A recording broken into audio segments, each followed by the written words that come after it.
Hidup ini sementara. Rezeki yang Allah sudah tetapkan bagi kita, kita akan dapatkan dengan cara yang halal atau tidak halal, hasil akhirnya sama. Wallahi, hasil akhirnya sama. Tapi kita harus paham, harta yang benar-benar kita nikmati itu bukan yang kita tumpuk. Bukan saldo yang berpuluh-puluh digit ada di dalam rekening. Bukan aset properti yang ada di setiap kecamatan.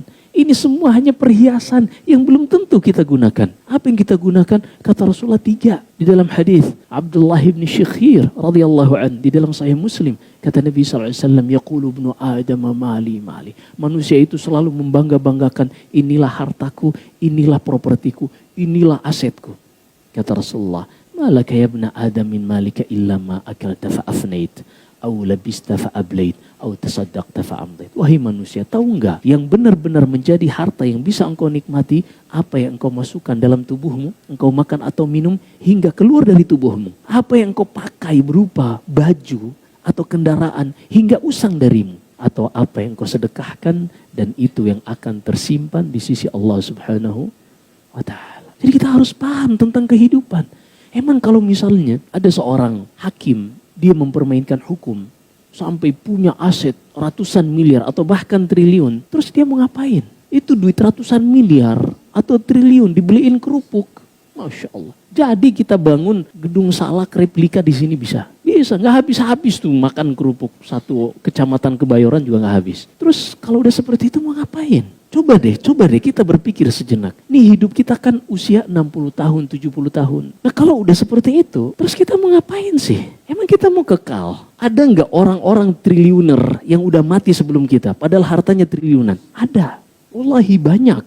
Apakah harta mereka bisa menunda sesaat dari kematian mereka? Nggak bisa. Mau mereka berbicara tentang transplantasi organ misalnya, sampai hidup 150 tahun lagi, akan bisa.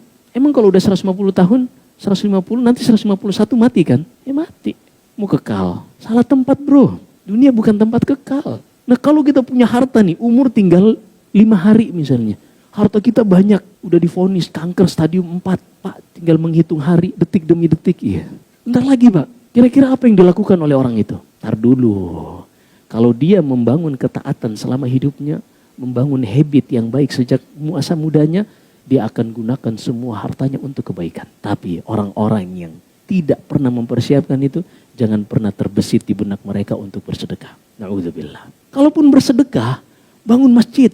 Kan Allah nggak terima hasil manipulasi hukum. Kata Nabi SAW, innallaha tayyibun wa la yaqbalu illa tayyiban. Allah itu maha baik dan Allah tidak terima kecuali yang baik. Datang Ustaz, Pak sedekah Pak, Bapak besok mati. Ya udah Pak Ustaz, semua harta saya sedekahkan. Oh tapi mohon maaf Pak, Bapak tidak diterima hartanya. Oh gimana?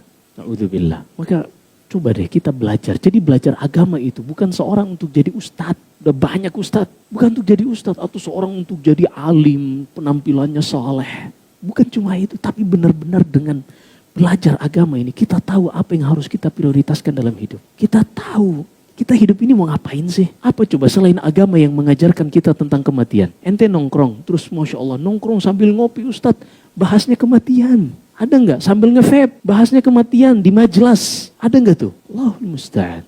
Di masjid bahasnya. Maka mari kita belajar kembali, menyadari tentang hakikat kehidupan. Sallallahu alaihi wasallam.